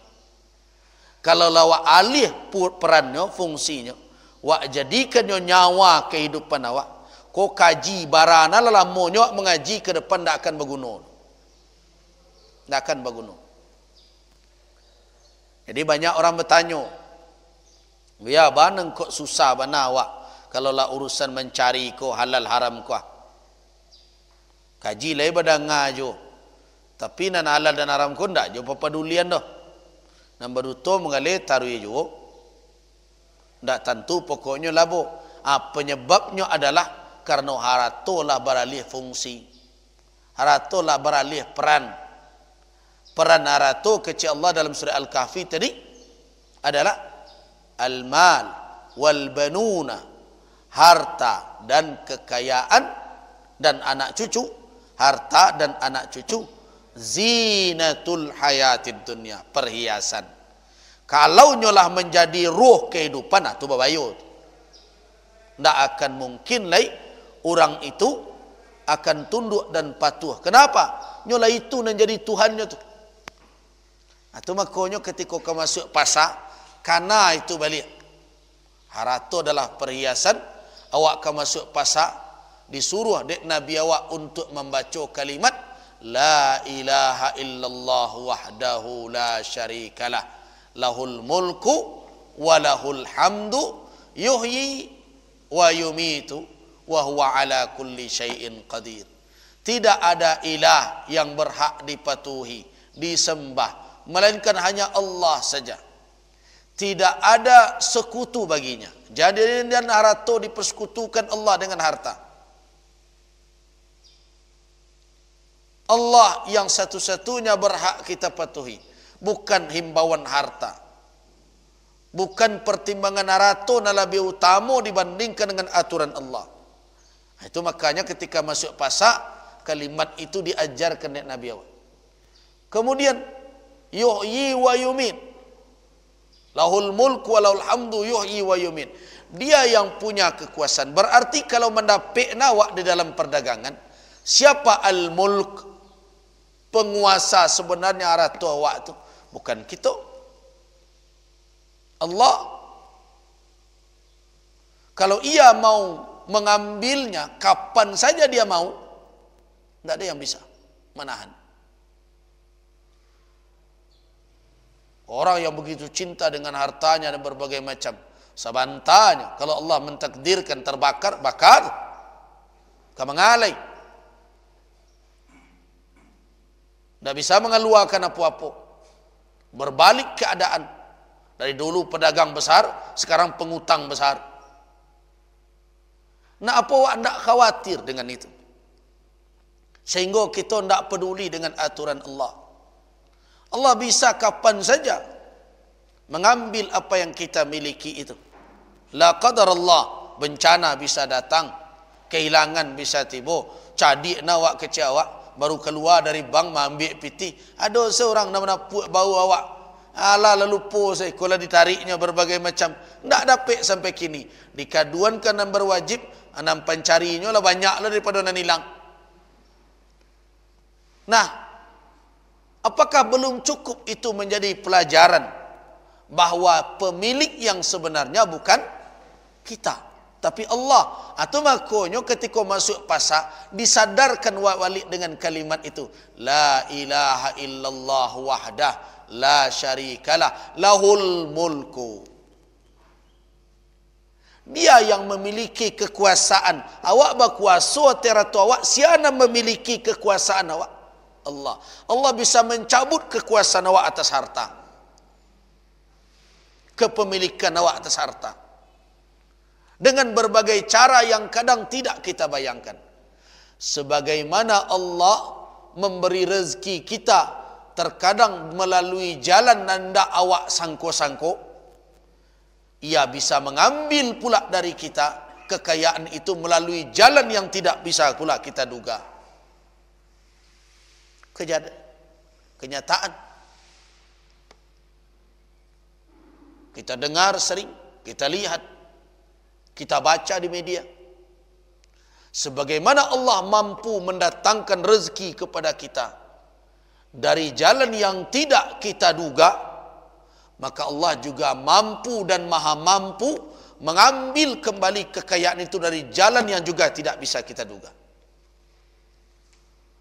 Itu makanya hati-hati. Itulah hikmahnya. Makanya ketika masuk pasar, wahai para pedagang, dan dia wikun yang di pasar di mama, jangan lupa tu. Kenapa? Karena pasar itu tempat yang paling berbahaya, yang paling buruk. Bukan berarti kita tidak boleh berada di dalamnya, tetapi ancaman kepada godaan akidah awak yang akan menjadi pintu masuknya dan haram ke dalam kepemilikan awak di situ tempat. Karena di situ orang berfikir dunia. Hati-hati. Nah, karena itu kalau ingin terlindung berada di tengah pasar itu, jangan lupa mengucapkan kalimat la ilaha illallah wahdah la syarikalah lahul mulku. Nah, fahami itu. Kenapa pertama sekali kalimat tauhid menafikan kesyirikan? Karena banyak orang yang mempertuhankan harta, menjadikan harta poros kehidupan. Nah, diingatkan di Allah, walaupun awak akan mencari harta, tapi ingat yo, nan Tuhan awak Allah. Jangan dipersekutukannya dengan apapun, termasuk dengan harta. Jadi jangan sampai dek karena nak mencari labo lalu lupa Tuhan. Saya sudah katakan tadi, karena uang 500 rupiah orang bisa berduto. Lah tajujud awak tu bu, tajujud apa lah cuma tipi. Nah, orang mudah saja memaki orang lain, mencacatkan harta orang lain. Supaya nak nyaman awak, langganan awak nak tak lari dari awak. Mengeceknya, ke petang tu dia bertanya barang ko sama bentuknya pak. Arago di bawah itu, murah saja awak mengecek. Wah ndak sama je ko dah ko. Nyo lain lo tu. Itu kualitas bawah ko stek tu. Entah dari mana awak tahu lagi calik barang-barang tu. Nah, padahal nan awak pertahankan dengan itu bara 500 rupiah. Bara tu hilangnya Tuhan ketika itu dari hati orang. Lupa orang dengan Allah. Seolah-olah dutonya itu bisa untuk menguasainya. Lupanya orang nan langganannya ya bisa didutoinya. Tetapi Allah tidak. Karena 500 rupiah arago imannya ketika itu. Lalu po tu dengan Allah Subhanahu wa taala. Dicaciknya barang orang. Oh tidak sama je ko kualitas tu berbeda. Ko labir dan dia awak kan. Nah, dikecekin sajalah. Entahlah tapi ragu pokok awak rasanya situ alun dapat awak menjual. Ko itu saya salahnya tanpa harus mencacikkan barang orang. Kan salah maik juga dengannya tu. Bisa awak mengecek elok-elok. Entahlah bu. Kalau saya itu di awak lu masuk lah detun. Awak tak tahu lo barang orang tu don tabaan. Nah, sudahlah. Selesai. Awak aman. Indak menjelekkan orang. Dan keuntungan dia dapat halal. Tapi kalau awak mengecekkan begitu saja. Oh indak samanya kualitas jauh di bawah. Awak tak pernah menjelek barang orang tu. Nah. Nan diarok barang cuma. Muratui. Alangkah murahnya nilai keimanan nyo sangko dengan itu nyo aman mendapatkan keuntungan 500 rupiah dan langganan nyo ndak lari. Padahal nyo tahu kalau orang ko kapai ndak ke belanja je nyo, hati nyo bukan duto tadi nama makcik, tapi Allah nak menuntun. Kalau nak percaya ibu, caliklah aduk kadai orang membali menjual barang yang sama salajur itu, segang itu. Acolah bertanya seketik di hati awak. Ba mengkok ka kadai awak orang singgah. Barang tu ada lo de orang. Dan anehnya terkadang orang nama belanja pun meritu juga tu. Awak pergi belanja ke mama. Barang tu ada di tampik orang lain, ada di tampik awak. Malah nande awak terkadang ada nanggak tertinggi arago tapi nama orang membaling. Apa tu tak jadi pelajaran bahawa rezeki itu Allah yang mendatangkan, hati manusia Allah yang membolak-balikkan. Ada saja jalannya. Nah karena itu ketika kita mengucapkan la ilaha illallah setiap pagi waktu masuk pasar para pedagang kau, karena tu balik la ilaha illallah wahdahu la syarikalah lahul mulku, dia yang punya kekuasaan. Awak berkuasa atas harta awak, kau kadai awak. Tapi kalau Allah ingin mengambilnya sesaat saja bisa. La qadarullah, tiba saja bencana habis. Kamu ngawak berkuasa ni awak, tapi lah tinggal puing-puing. Untuk apa lagi? Harta awak punya awak, sebentar saja kan yang musibah habis. Itu makanya sadari lahul mulk. Baik nan ado di kadai kini maupun nan di tangan awak atau nan kadi dapik sebagai rezeki, jangan lupa lahul mulk. Pemilik kekuasaan hakiki terhadap harta itu adalah Allah Subhanahu. Walahul hamd. Karena itu jangan lupa memujinya tarui. Kondak dapik jual bali pertama pecah talu piti nambah kipe-kipeng ke barang. Untuk apa? Nah, pelaris, bagi pen tu ke barang. Kon tak alolah keyakinannya kok. Seharusnya alhamdulillahilladzi razaqani hadza min fadlihi. Iku rezeki dari Allah, ku karunia, alhamdulillahi rabbil alamin. Ya Allah, jadikanlah orang yang bersyukur dan berikanlah janji engkau, aku syukuri engkau tambah hendaknya di hariku dan selanjutnya. Begitu bermunajat hendaknya kok hendak. Kita pertama tu berkipi-kipen dah. Balapi-lapian ke barang nan ada. Iku aku nan dilakukan. Bukan alhamdu, bukan memuji. Apa piti itu nak menjujuk piti cik lain. Ini yang jadi. Mana kau wak baca la ilaha illallah wahdahu la syarika lahu lahul mulku wa lahul hamd. Ketika wak mendapik jangan lupa. Itu bukan santiang awak tu. Bukan dek karena kadai wak gadang, bukan itu. Berapa banyak orang nak menggalai di sudut negari, tapi dicari orang. Dan berapa banyak orang nak menggalai di tengah pasar, tapi tak berjual balik.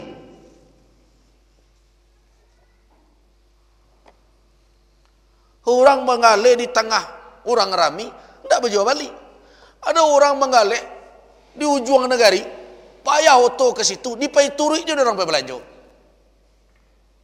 Apakah itu tidak jadi pelajaran bahwa Allah Subhanahu wa taala yang memberikan rezeki? Karena itu jangan dipuji diri awak, jangan merasa santiang awak, tapi ketika awak mendapatkan nikmat, jangan lupa laul hamd.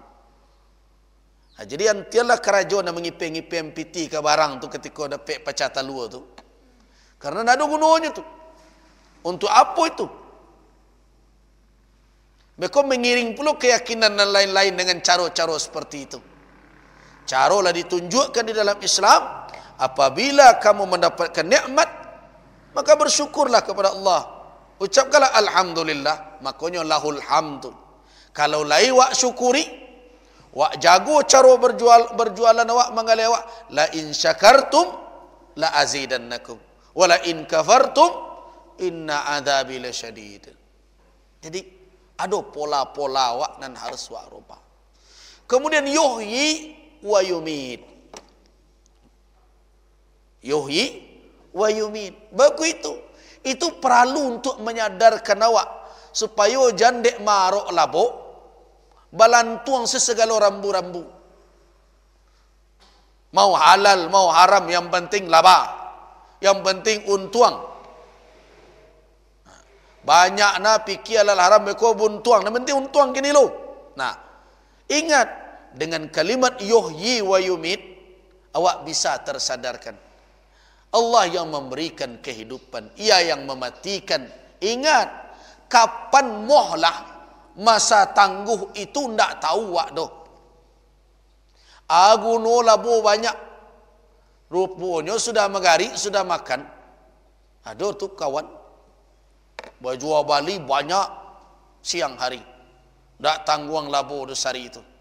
Ndek kagadang hati, sudah saya solat maghrib, makan kanyang bersandar di kerisi rupo, ndak jago-jago lagi. Untuk apa tu piti namanya tadi itu? Api akhirnya piti itu menjadi tampang cakak lo sudah itu di ahli waris. Cobalah renungkan. Jadi masuk pasar tu jangan duit sedih kana lo duit kamati. Itu makanya yuhyi wa yumit. Hidup ini akan menghadapi kematian, akan tiba masanya, dan itu disembunyikan oleh Allah.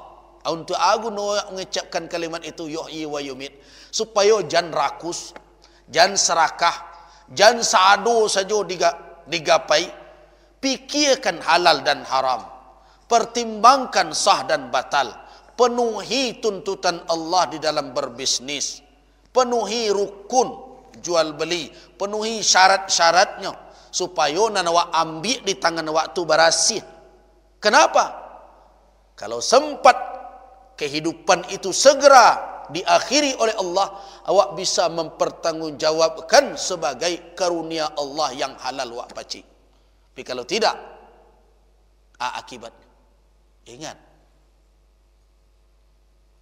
orang yang berdagang ini berbahaya.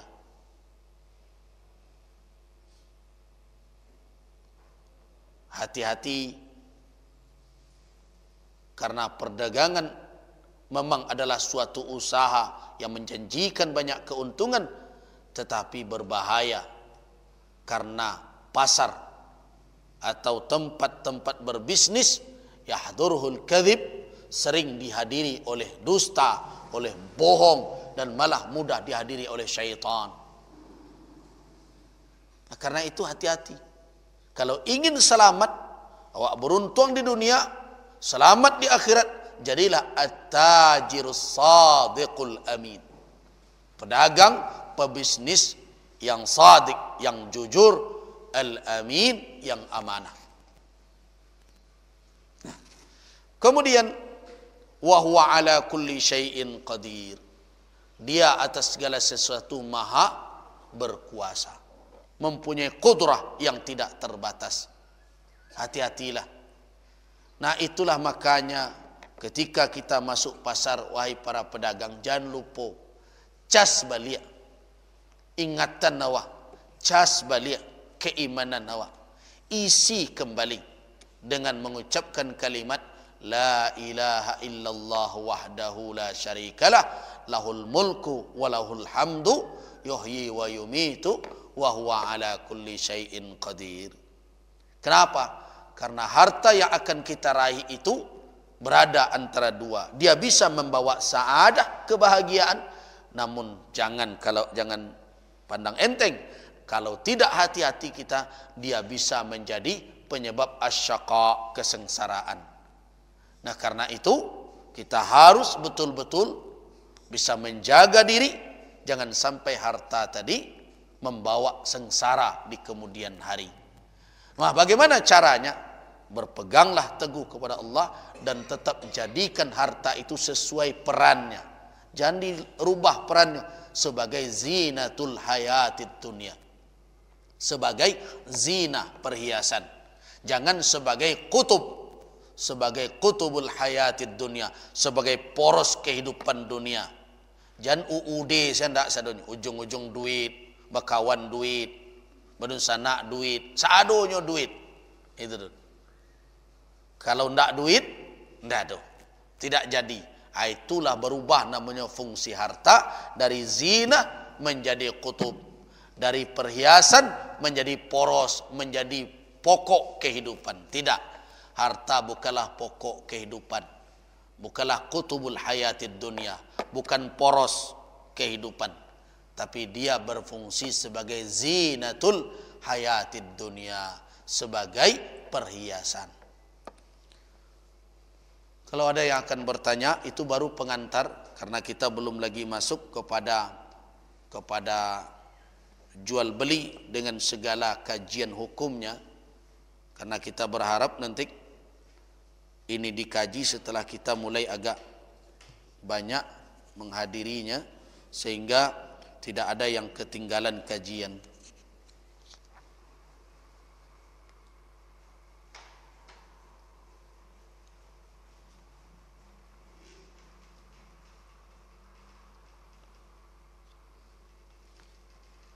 Saya bertanya tentang salat jamak dan qasar, ini di luar dari kajian sebenarnya.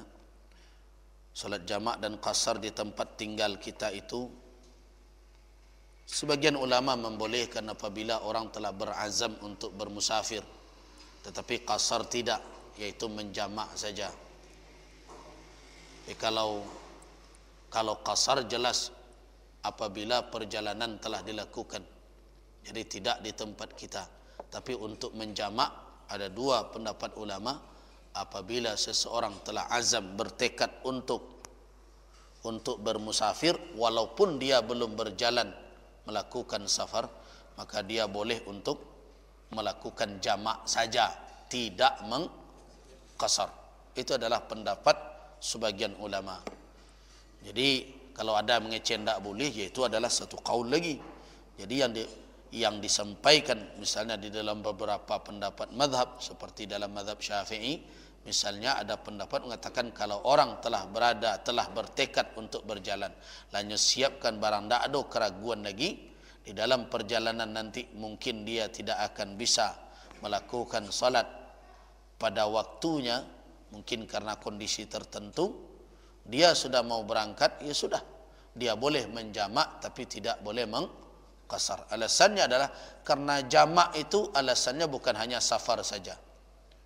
Ada jamak karena kondisi-kondisi tertentu, seperti jamak karena hujan lebat, matar, yang tidak memungkinkan orang untuk melakukan solat pada waktunya. Kondisi hujan lebat, puting beliung dan berbagai macam, dia harus bersama dengan keluarganya terus, maka sudah, ketika itu dia boleh menjamak. Dan bisa juga menjamak karena sakit misalnya, karena apabila dia terus melakukan, terus dia bergerak dalam keadaan terbatas dan sebagainya, menyulitkan dia untuk melakukan solat pada setiap waktunya karena sakit, maka dia boleh menjamak tapi tidak mengqasar.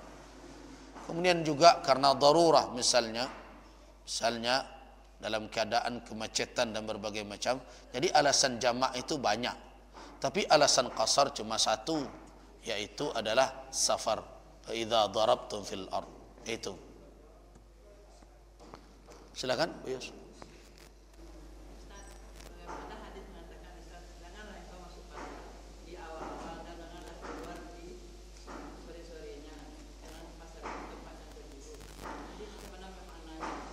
Memaknainya adalah itu menghindarkan mudarat. Mudarat adalah apabila seseorang masuk di pasar awal-awal, maka ada godaan yang begitu berat. Yaitu yang pertama, karena pasar itu adalah tempat yang buruk, maka syaitan dan berbagai macam fokus kepada dia untuk menggoda. Dia akan terlalu banyak mendapatkan godaan. Kemudian di pasar itu biasanya berbagai macam barang berserakan dan sebagainya. Godaan untuk mencuri dan berbagai macam juga mudah.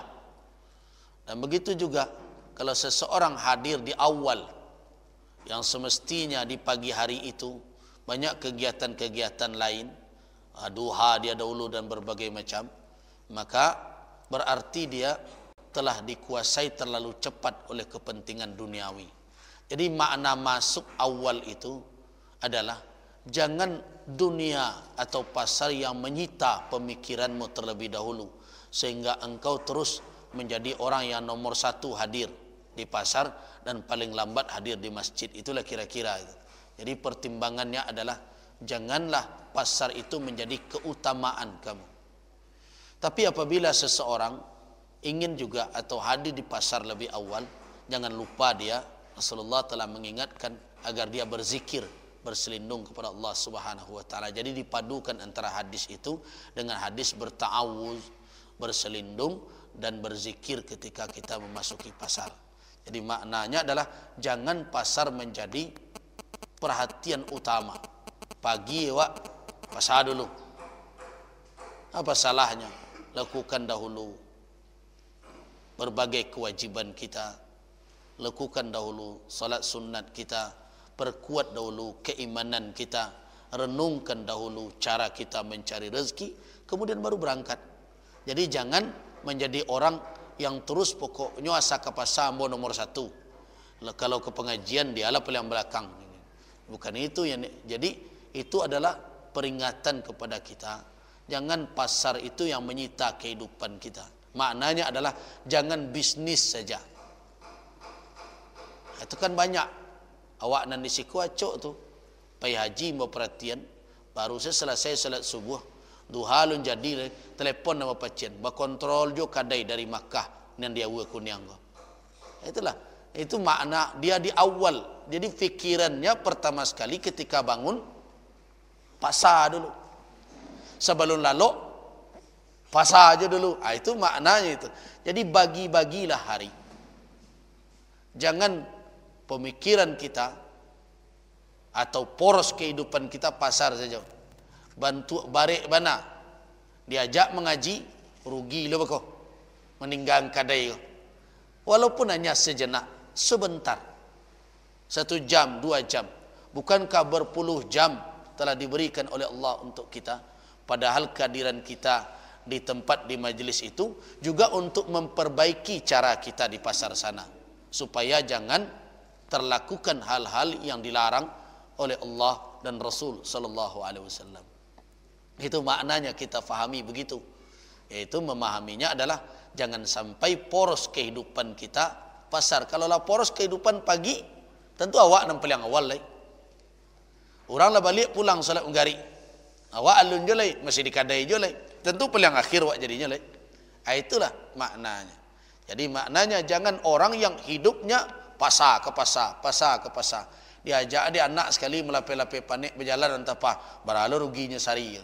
Jadi seolah-olah seluruhnya harta ini yang menjadi ukuran. Jadi seiring pertanyaan itu dengan kajian kita tadi, orang yang menjadikan pasar awal kehidupannya dan akhir kehidupannya di dalam hari-hari yang dia lalui adalah orang-orang yang menjadikan pasar harta sebagai kutub, sebagai poros.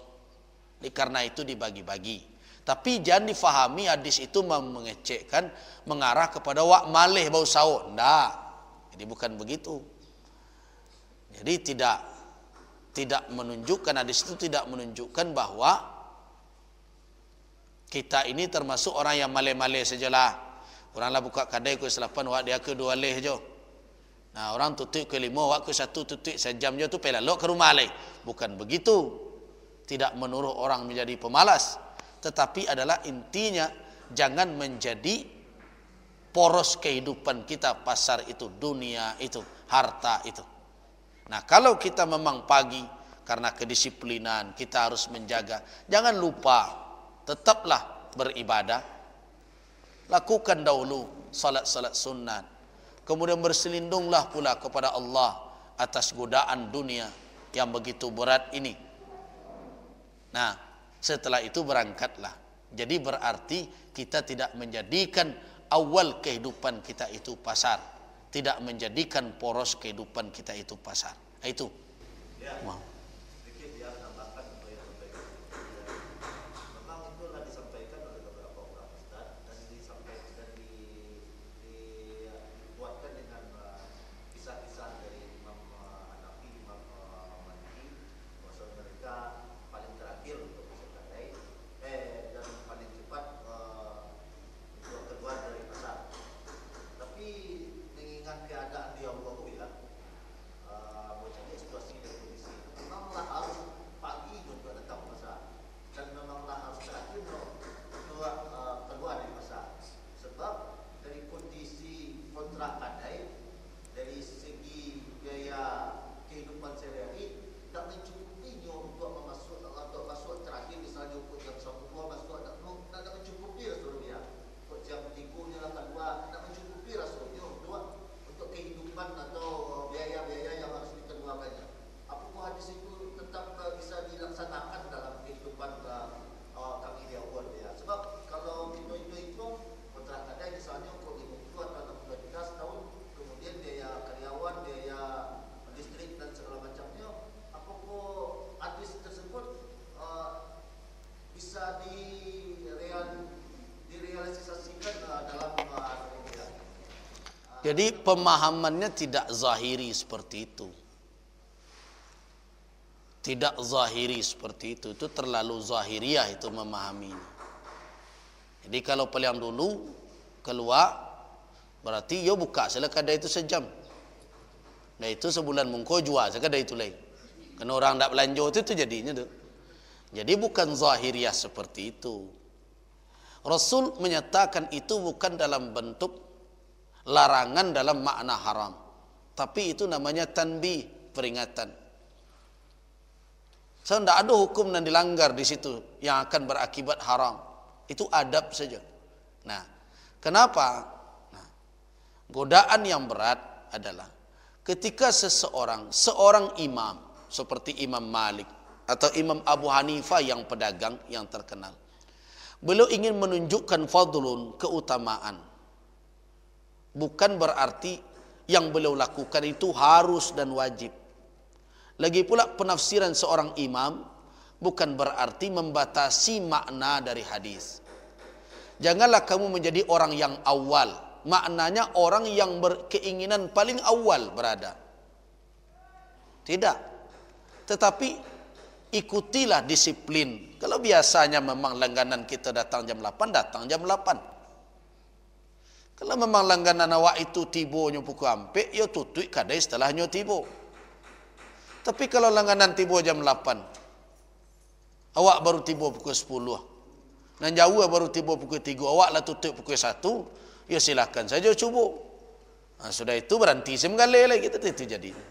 Jadi ini kehidupan dunia. Kehidupan dunia itu yang perlu adalah konsep bagaimana memandang. Dan selama tidak melanggar aturan halal dan haram, itu sesuatu yang tidak ada masalah. Dia fleksibel sifatnya. Jadi jangan difahami nanti akhirnya setelah mengaji sadonyo orang lun tutup kadai, awak lah tutup dulu. Orang lah buka, awal kemudian tentulah belanja orang taruh. Nah, itu bukan itu maknanya. Jadi kita memahami bahwa jangan menjadi pasar itu menjadi keinginan utama kita. Jangan dek kerana nak capek ke pasar pagi dulu. Nah, seluruh berbagai macam ibadah awak dak selesai. Malahan sunat kadang yang sebaiknya awak lakukan juga walaupun tidak wajib.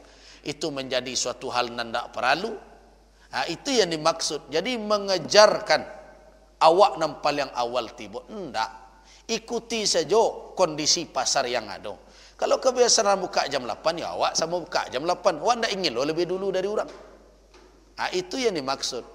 Jadi jangan awak kalau urusan dunia, awak nampal yang dulu. Kalau ada je dunia aku, jangan awak nak keluar dia, awak paling lambat nanti mendapat gitu.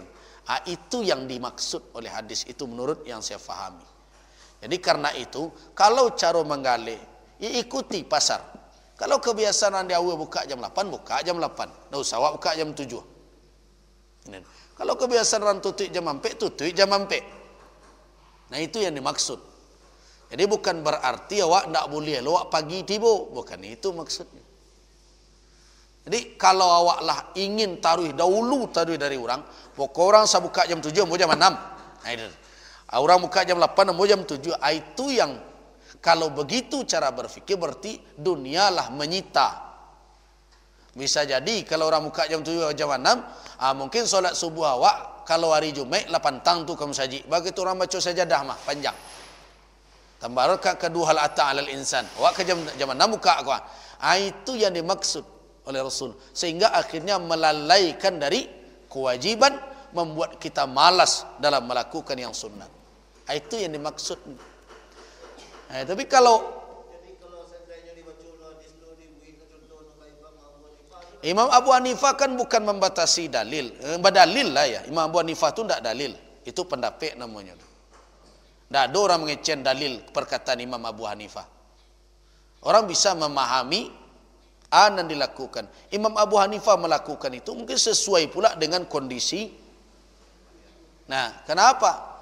So beliau terakhir, beliau mungkin pagi beliau melakukan ilqa'ul khutbah dulu, majah dulu. Kemudian beliau juga sebelum asar beliau telah keluar mungkin ada durus pelajaran. Jadi itu berbagai kemungkinan. Jadi jangan difahami perbuatan Imam Abu Hanifah itu membatasi makna hadis. Itu adalah praktek menurut Imam Abu Hanifah yang bisa jadi di zamannya atau kondisi beliau seperti itu. Dan beliau sibukkan diri beliau dengan kebiasaan lain, seperti beliau mungkin sibuk mengajar. Nah, kalau narancak tentu kalau model itu tentu narancak dan tidak masuk pasar lain. Model ambo tidak do, jarang mau ke pasarnya kan. Tentu lebih rancak lain tidak masuk ke pasar. Aman, karena itu tampenan buruk. Nah, tadi dari awal awak sampaikan bahwa itu memang tempat yang buruk, bukan berarti Nabi menyuruh awak menyingkir. Kalau disuruh menyingkir, maka dibuat pasar tidak jauh dari masjid Nabi. Maka masa didakekkan tampek nan buruk ke tampek nan baik. Nah, pasar sahabat itu kan tidak jauh dari Masjid Nabawi. Kenapa didekatkan? Jadi kita harus memahami secara utuh makna dari itu semua. Bukan berarti kita harus menghindar, tetapi peringatan. Janganlah kamu menjadi orang yang paling awal. Maknanya jangan nganangan wak pasar saja taruh. Sedang solat pasar saja. Mestinya wak bisa solat duha sebentar ke pasar saja dulu kajian. Jadi sebenarnya ikutilah. Kalau memang kondisi di pasar itu menuntut bahwa ada kedisiplinan awak, karena langganan awak datang dan berbagai, ikuti, tidak ada masalah dalam hal itu. Cuma jangan kita disita waktu kita seluruhnya oleh pasar tersebut, sehingga akhirnya pagi subuh dah jadi tidak selesai. Ada pengajian sejenak kalah pula dek karena awak nak capek ke pasar, walaupun hanya sejenak. Jadi pergunakanlah waktu itu dengan baik. Jadi itu adalah peringatan namanya, tanbih, bukan haram.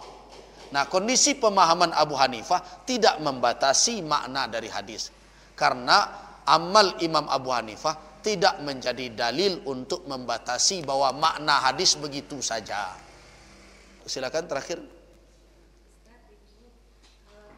Kalau selama jujur tidak ada masalah, asal jangan berbohong.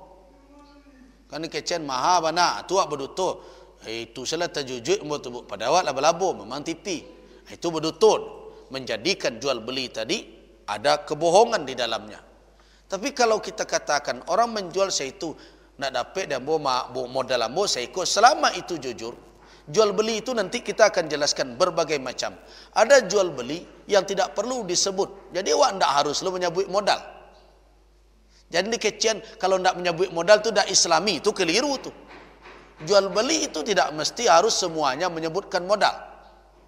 Ada jual beli yang murabaha namanya, jelas dijaleh ko pokok ambo, age mo untuang lebih dari ko berata lo, itu murabaha namanya. Ada jual beli yang tidak murabaha, tidak menyebutkan modal. Silakan berarago seiko, yang modal tidak perlu awak sabui. Bako seitu bapak, alum bisa memjual seitu lain. Ya silakan saja. Jadi jual beli di dalam Islam itu beragam. Nanti akan kita kaji itu. Ada musawamah namanya, ada murabahah namanya. Berbagai macam model jual beli. Jadi jangan terjebak awak ingin menjadi Islami, modal disabui sadonya. Tidak mesti harus disabui sadonya. Ini tidak ada pula di dalam aturan Islam baru jual beli kau menjadi syariat sesuai syariat kalau modalnya disabui. Tidak. Itu salah satu bentuk jual beli. Memang yang sering dilakukan oleh Nabi dahulu begitu. Modal saya segini, arbih nih, beri saya keuntungan. Nah itu. Tapi itu harus dijelaskan dulu. Nak masuk modal itu apa? Apakah rago balinya saja? Tidak. Nanti kan kita kaji di sini. Yang dikatakan modal itu termasuk biaya jasa pengangkutannya. Bara ekspedisi dari Jakarta awak beli barang kemari. Bagikalah sekian, berarti awak lah memasukkan ke dalam modal awak jasa di pengangkutan itu, lah bertambah modal dari harga bali awak dari produsen. Kemudian alai dari oto diangkut lo, ada orang nak mangkek dibayar lo nak. Nah begitu. Kemudian berikutnya itu memakan tampek nak untuk meletakkannya selama sekian waktu, dikalkulasikan pula. Kemudian awak tampek awak pakai pun adalah memakai penerangan atau tidak. Itu masuk juga di dalam modal awak tu. Kemudian ada pegawai tak nak akan menyusun menata apa barang lo gajinya sebulan. Nah seluruh komponen item-item itu ditambah dengan harga barang itu namanya ra'sul mal. Itu modal tu namanya. Jadi dia disangka modal harga beli wak Jakarta aja, harga beli wak di Hong Kong atau di mana pun tidak. Itu. Itu seluruhnya modal. Jadi kalau wak kecen tu modal tidak betul enggak.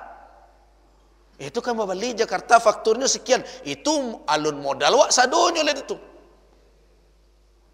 Itu makanya kadang-kadang awak acok tagi jauh dek karena itu. Lihat betul enggak. Kalau dalam perhitungan itu setelah dihitung ikut jasa ekspedisi sekian, tukang angkek sekian, kadai sekian, wak perkirakan kadai jual beli lampu sekian, dibagikan seluruh apa, dibagi per item, bisa dipatok. Berarti modal wak diperkirakan saya itu perkiraan dan itu boleh dilakukan. Nah, baru kemudian wak mengecat agila molabo. Begitu. Itu modal namanya tu. Nah, bolehkah disebutkan? Boleh. Modal labo lebih tinggi, Bu. Nah, mungkin dari orang tu. Kalau wak tak tahu, Jamai patok lah orang modal awak tingginya saya itu dari mawak tahu lah dah berkarang lo dah alut tu lo cik lain. Jadi kalau awak mengecen mungkin modal ambo lebih tinggi darinya. Gitu. Bisa jadi yang meninggikan modal kau mungkin berbagai macam. Barang nan samo, tapi nya mungkin mendapatkan dari distributor awal. Awak mungkinlah tangan ketiga dan berbagai macam. Tapi itu sadonyo ndak ada kewajiban awak untuk menyabuikannya. Mengarus disabuikan. Kalau awak memang ndak ingin menyabuikan, ya silakan. Lo bisa le dobu. Ya sudahlah. Jadi jangan awak mengabek diri awak surang. Kalaulah haruskan diri awak menyabutkan modal, awak akan mengabek diri awak surang namanya tu. Padahal tidak ada keharusan di dalam agama untuk menyabut. Nah itu. Jadi boleh disebutkan dengan catatan jangan berbohong. Nah, silakanlah dihitung berapa modal awak. Tapi yang dikatakan ra'sul mal, yang dikatakan modal adalah modal pokok produksi awak, pembelian awak ditambah dengan biaya-biaya, ditambah dengan tenaga dan jasa yang harus dikeluarkan, yang mengkristal menjadi ra'sul mal.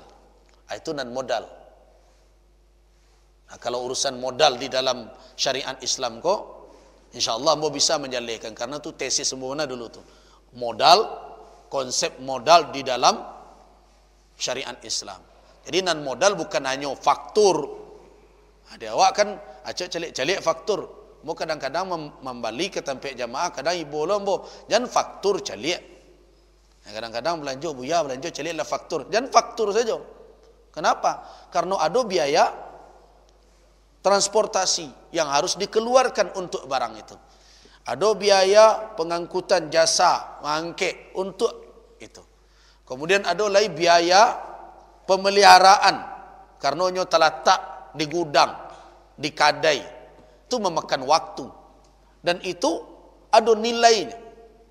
Karena tampik kok di SEO misalnya, di kontrak, atau lampunya jadi bayian. Itu mengkristal seluruhnya menjadi modal namanya. Nah, jadi jangan dihitung hanya faktur pembelian awak saja. Nah, kalau awak ingin menyatukan modal awak, nah, sehingga akhirnya ada keuntungan. So nak mengalihkan kan untuk untung.